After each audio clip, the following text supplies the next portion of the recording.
Hi everyone, Adrian from AudioExcellence Canada, Vilip, Angus, and Alex behind the cameras. Today we're going to talk about a topic close to my heart. Magnepan speakers. Are they the best buy-in speakers? The good, bad, and ugly. So the reason I want to talk about this was a catalyst. We've been getting a lot of emails recently, people saying, you actually have the LRS in stock, because for the longest time we didn't. And then one day, actually 2 days, we suddenly got a huge amount altogether because I pre-ordered so much of it. And then I sent another PO to Magnepan and then asked them, when do I expect to get them? I got an email back, and it was a PDF, a list of when to expect certain models. So for example, actually, no, let me leave that in the ugly. So so I thought, well, let's talk about Magnepan, the good, the bad, and the ugly, and why I love Magnepan. I haven't talked to Vilip about it. I assume he likes Magnepan. I don't know. Alex and Angus can chime in. So Vilip, do you like Magnepan speakers? What are the good? Well, wouldn't it be funny if we played that theme from The Good, Bad, and Ugly through the Magnepans and recorded it and got demonetized? Yeah, I don't think Ironic. I'll let us do that. Yeah. Well, I own a pair. I bought a pair of LRSs. Oh, that's right. Right, they're still in the box, but they could be. I mean, it's like a flat box. It's leaned up against the back of my record cabinets, actually, which serves as a room divider in my apartment. I never owned them. I never ever owned them. I had lots of electrostatics. I had quads. I had Martin Logans, all of them, like all those speakers I loved until I realized what their limitations were, and by that point I switched to horns, which you also don't like. I don't like horns in general. I should qualify, because I made a lot of jokes about this. For those of you who like horns, it's not that I don't like horns. I appreciate a lot of their benefits, but the coloration of horns in general, for some reason, really bother me. Well, you're also very sensitive. I'm very sensitive. Yeah, so that's why I personally would have a hard time owning horns today. But I certainly understand why people love horns, just not me. Yeah, I mean, horns are, generally speaking, not Very time aligned. They're not time aligned. Think about it. Various different, well, it's not always horn loaded. Not every element is normally horn loaded. Like the famous Altec Model 19. It's got a regular woofer in a cabinet, and then there's a big horn on top. The delivery of the various frequencies can be staggered. It's not necessarily very coherent. So Magnepans, yeah. So I bought a pair of LRSs because I listened to a pair here with Hago H360, and I was kind of blown away by certain aspects of the sonic performance. I really liked it, not because it did lots of audiophile things, just because it sounded like music playing on a system that was non-critical. That's what I would say. It's non-critical, and I knew I could repeat that. So, because I could get a 360 and I could get a pair of LRSs basically at a fairly decent price. That's something I could afford, but I just haven't put it all together yet at home. I'm still in the midst of unpacking 30 years of detritus that my family accumulated. I just don't. I know Wendell's not going to be too happy about this. I just don't consider it to be an audiophile speaker. I just don't. It doesn't do certain things, and that's to its merit, in my opinion.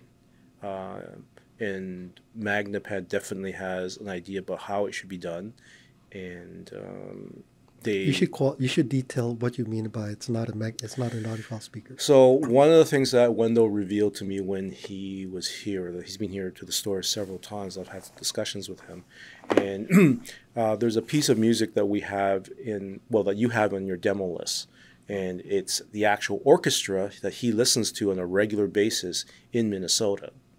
And so if you understand that as being one of the primary musical experiences that he ongoingly has in his life, then you begin to understand why Magnepans portray music the way it does.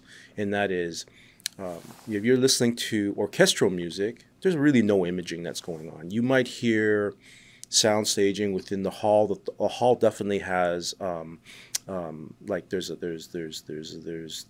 that spatial information is definitely there, but in terms of being able to pick out instruments, unless they're soloists, not being surrounded by other instruments, playing at all at the same time, you can't pick out one violin from that section. You can't pick out you know that they're on the left, and you know that the horns are going to be on the right, and you know the drums somewhere in the background. But you can't pick out instruments. It's hard enough to pick out voices that are reverberating inside a giant stage. Naturally, you know, that's very, very hard to do. And so why bother doing it? Magnepans, this is what they'll do. They'll soundstage, they don't image. Flat panel like that, despite the narrow elements that, you know, because there's a tweeter element that's narrow, but the tweeter element is like this big. So how can that be a point source? Without having a point source, you can't get imaging. Even some of the smaller ribbon assemblies don't really image in the way that audiophiles will appreciate and demand. When I say that Magnepan is not an audiophile speaker, it doesn't have that element. It can't have that element.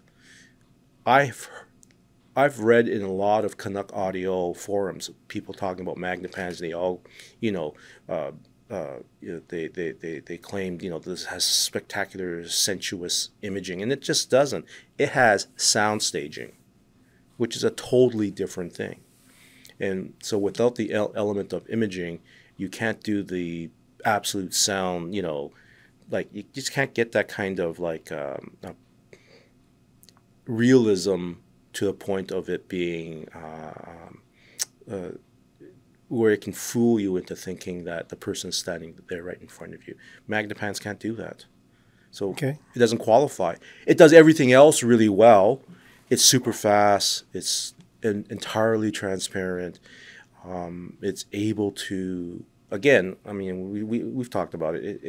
It definitely is able to portray emotion. It definitely allows you to connect to a performance. It definitely, I mean, there's a whole list of things that it can do really, really well. But a couple of key audiophile points it cannot do. So in some ways, I think I understand what Vilip is saying, but I want to sort of put in my 2 cents. So to clarify, sound staging is basically the ability for the speaker to portray space between the speakers or even outside of the speakers in some cases. Imaging is the ability for the speaker to pinpoint the various performers or instruments within that space. Really well-designed point sources like dynamic cone speakers and so on will typically do imaging well if it's well-designed. Planar speakers, by virtue of their design, tend not to do that as well. Now, I wouldn't say that the Magnepans don't image at all. I would say it's a different sense of imaging. So, for example, if I listen to a vocal, a solo, for example, I hear the solo certainly in between the speakers. I don't hear it as a point. I hear it as a space. And in fact, what I actually prefer in some ways is that the space or the performer actually has height, whereas a typical cone speaker, the point is like 3 feet off the ground, which actually bothers me. So for me, even though it images, the ability to suspend disbelief goes away because I don't know too many soloists who are 3 feet tall. Well, Yoda. Come on. So that actually bothers me more than Magnepan's portrayal of imaging. I do like Magnepan's sense of being laid back. So when you're listening to, for example, a singer, if you've got the speaker set up the way that the factory wants you to do, which is typically 4.5, 5 feet from the wall behind the speakers, the presentation is behind the speakers. So right off the bat, you get this illusion that you're listening to something that's not from the speakers. actual separation of depth is not quite as good as and as sharp as, let's say, a cone speaker. Again, because it's not a point source. And it's not as accurate. But the layering, despite the fact that it's not maybe as accurate, is even more pronounced because you've got the dipole effect, right? You've got the sound coming from the front of the speakers and then the sound coming from the back of the speakers, hitting the wall behind the speakers, and then coming back to you, 10, 15 milliseconds later. So you got this delayed reaction, and so you get this sensation of depth, which is very nice to have. And then, of course, as a result of that, you've got this very open, spacious characteristic, very airy. It's almost like you're opening the window, right? Very much so, and you can experience what the outside or what's behind the window, and it just opens up and it goes like way back here. Yeah. And that's a very interesting experience. Yeah. It's if you like live events, it's more like a live event because that's what you hear in a live event. Most of the sound you hear in a live event is actually the room and not so much from the actual performers themselves. So I like Magnepans for those reasons. And then let's talk about the other good. Otherwise, we'll run out of time because, as I pointed out in the other video that we did, Alex said the average viewer watches 6 minutes. So most of the people have already left. What other good parts are there about Magnepan? The biggest thing is that it's relatively inexpensive. Yeah, the value. Yeah, the value is exceptional. It really, really, really is, but not in the way that most people look at it. In other words, if you're buying a Magnepan, let's say you buy an LRS, and we've talked about this many, many times. Our minimum recommendation now, if you come into the store, is that we would pair it with not the H95, which is good, but if you really want to hear what the LRS can do, you pair it with the Hago H120, which is almost 4 times the price of the speaker. And that's actually a pretty good example of the kind of cost ratio that we're talking about in terms of buying amplification for any Magnepan. So we're usually talking about 2, 3 times, 4 times the price of the panel. So you pair it with electronics that's much more expensive. And because the Magnepan is relatively difficult to drive and it's very demanding. But they're so good that when you spend the money on the electronics, it's worth it. Yes. Whereas with other speakers, spending more money on the electronics may not yield the same kinds of results. Yeah. So I remember when I first started working at the store, I had my friend George made these Class D amps that had Pascal modules in them, and I really liked them. I bought one, and I would bring it to the store, and I would hook up a pair of 1.7s, thinking like, because this is a Class D amp, it's got a lot of damping, it should match up with the panels really well, and it was pretty good, and it's relatively inexpensive to do the amplifier. And then I remember putting a 452 into the system, and the Macintosh blew that Class D amp away. It was so... I didn't think it would match well with the Magnepans. So that just tells me that with really good amplification, there's a depth and ability with the speaker that is way beyond its price point. It's definitely comparable to something that is 3, 4, 5, 6 times the price. Now, it doesn't do certain things, but it does other things really well. And that realism in the soundstage, the portrayal of ambient and spatial information is pretty well unsurpassed, in my opinion. It is properly set up.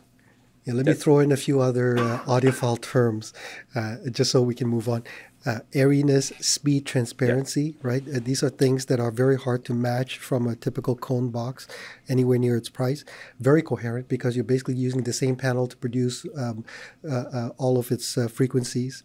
Natural sound because you don't have a box to deal with, and so you don't have to worry about resonance and damping and so on.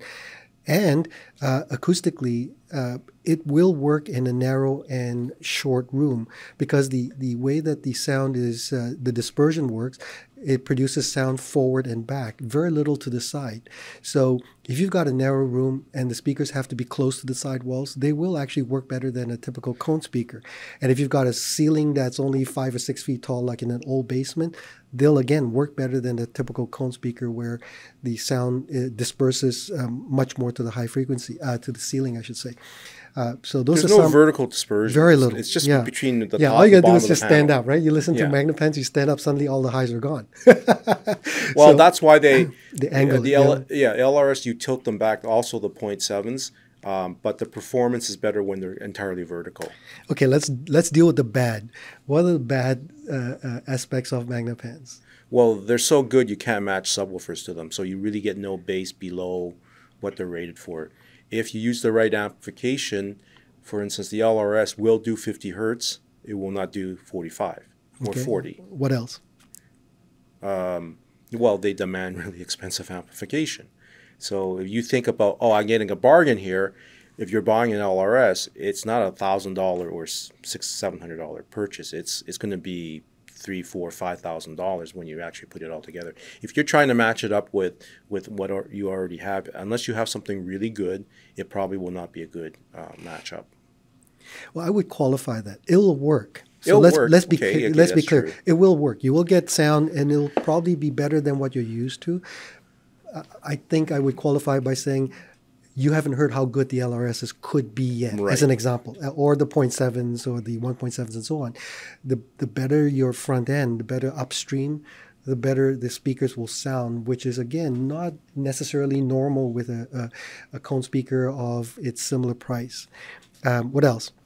Well, I mean, again, if you want bass out of it, because of the speed of the panel, the coherency of the panel, it's very difficult to achieve, a good subwoofer type setup with it. In other words, you're trying to match a subwoofer to a Magnepan, it's extremely difficult.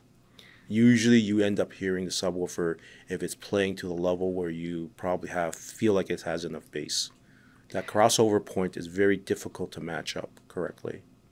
I would also highlight that the bass is different. The way the panel produces its bass and the way the bass comes out is different than a typical cone, where the bass tends to be more thumpy and more impactful and more directed, whereas the panel's bass is spread out over the whole panel. So you don't hear quite the same kind of visceral punchiness.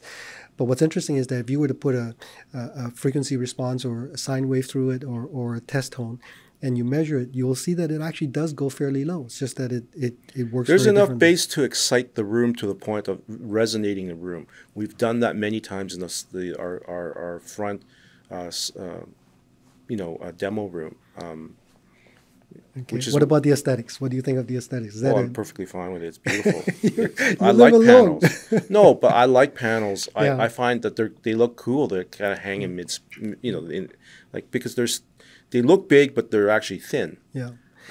Would you guys agree that typically that's one of the biggest impediments when people come in looking at Magnepans and go, "Oh, that's a big speaker"? Would you say that's very common? You guys, feedback? Not really. I would say it's more because they need a decent amount of space from the back wall. Yeah. Some people don't have rooms that can where they can do that. So I always tell them, oh, it's a big benefit that they're light and that you can move them in and out if you're not using them. Actually, when I first started working here, I thought it was a wall divider. I didn't know what it was. I walked in, Japanese I was screen like, wall. it's like I was like, what is this thing? It's just a wall divider. And then I realized it was a speaker. And then, yeah. Alex, any thoughts? No thoughts from Alex. I would say one other negative would be, or potentially bad, is that if you really enjoy playing very loudly, panels have a limitation. They cannot exskirt, if you will. Is that a right word? Exskirt? Is there such a word even? It doesn't move as much as a cone and thus cannot play quite as loud. So if you really enjoy very loud volumes from time to time, I don't think it's the right speaker for you. It's dynamically challenged beyond a certain point. In other words, it'll reach a certain SPL and then it compresses after that because it can't actually produce any more excursion, and therefore it cannot scale beyond, say, 95 dB or something in that range. We've had it. I've had 1.7s in the big room connected to D'Agostino momentum amps. Okay, and I had the amps pinging right at the limit of what it could do. Speaker never got louder. I thought you said the panels fell over. Okay, ugly. Any ugly? What, with the speaker? Yeah.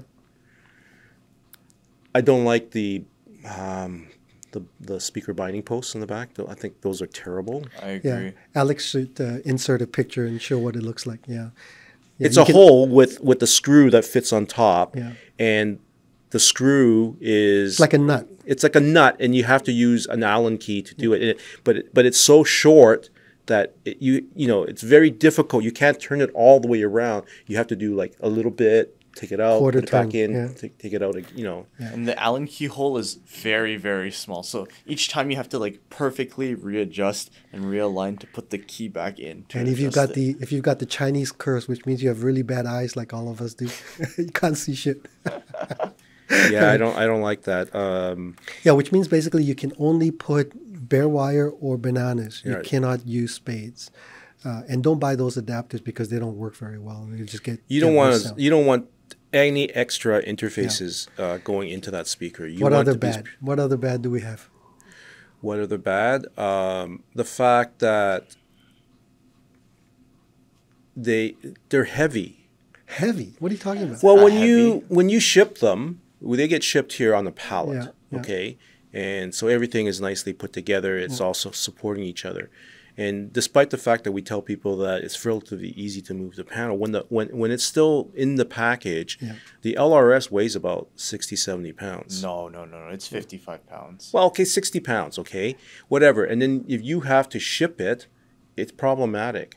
It's best if you pick it up personally and then bring it home in your own vehicle or whatever, or because it's like a weird shape for a speaker. So most speakers, when you have the box, usually the larger ones come in two separate boxes, and then the LRS is just a LRS long, 0.7 box. 1.7, 3.7, they're all packed the same way. The 3.7 is a gigantic flat box. It's like IKEA. Yeah. Think of IKEA. Big, long boxes. Yeah. Okay, what else? Any other negatives? Scarcity. Yeah, let's talk about that.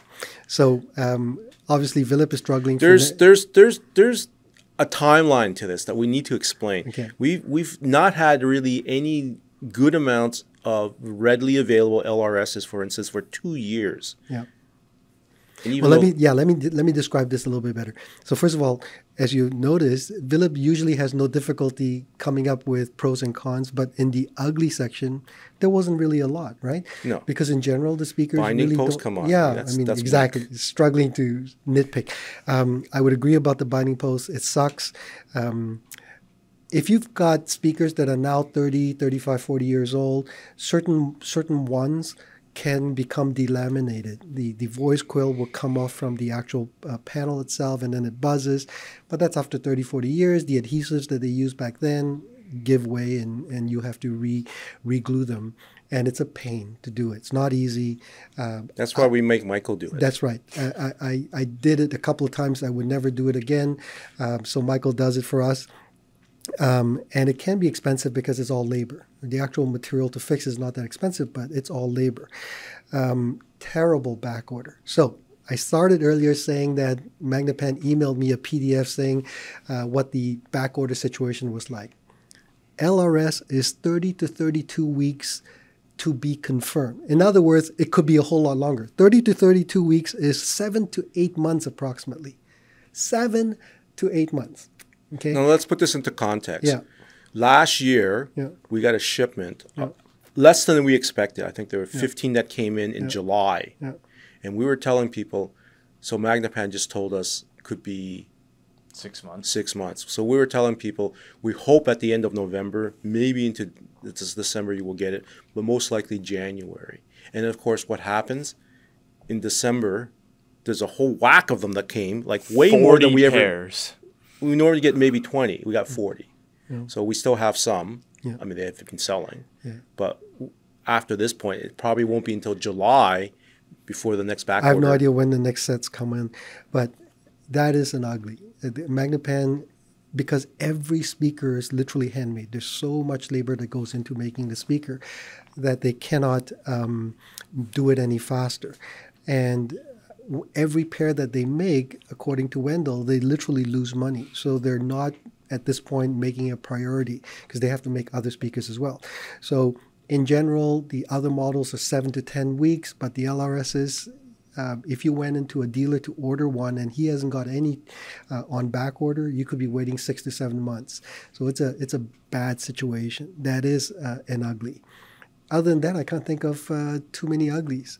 I personally wouldn't order off-white grill cloths because they could get dirty, whereas black, if it gets dirty, you can wipe it off easily. You get the gray one that already looks dirty. Yeah. Because they have 3 colors, right? Yeah. There's off-white, there's black, and then there's a gray. I personally like the black with cherry. That's a beautiful combination. I like black with cherry for some reason. I thought you can't order the gray unless it's like a custom thing. It's sort of a custom, but they'll make it available for you. Yeah. Okay, any last words? We got to wrap this up. Come to the store if Yeah. you're really interested in LRS. I don't want to self-promote here, but there's only about Angus, about 15? Maybe 10. I don't know. Something like that. They sell really fast. So. And we have nothing else available. We got no 0.7s, 1.7s, 3.5. Oh, yeah, those are everything's gone. Yeah, we've got hopefully another shipment in about 3 or 4 months or less. But and we try. The guys will tell you we try to keep these in stock all the time. But sales have been good with Magnepan. I mean, it's still highly, highly recommended. It's a really super interesting experience. You owe it to yourself to have a pair of Magnepans in your life at some point because it's a unique kind of speaker. Yeah. And there's nothing else like it in the marketplace. Not even electrostatics. They don't really perform this way. Yeah. All right, we're going to wrap this up. Thanks for watching. As usual, if you like this video, please thumbs up. We'd love to hear your comments. Subscribe, turn on notification, all those kinds of things. And we'll see you again next time. Adrian from Audio Excellence, Vilip, Angus, and Alex. Take care. Bye-bye.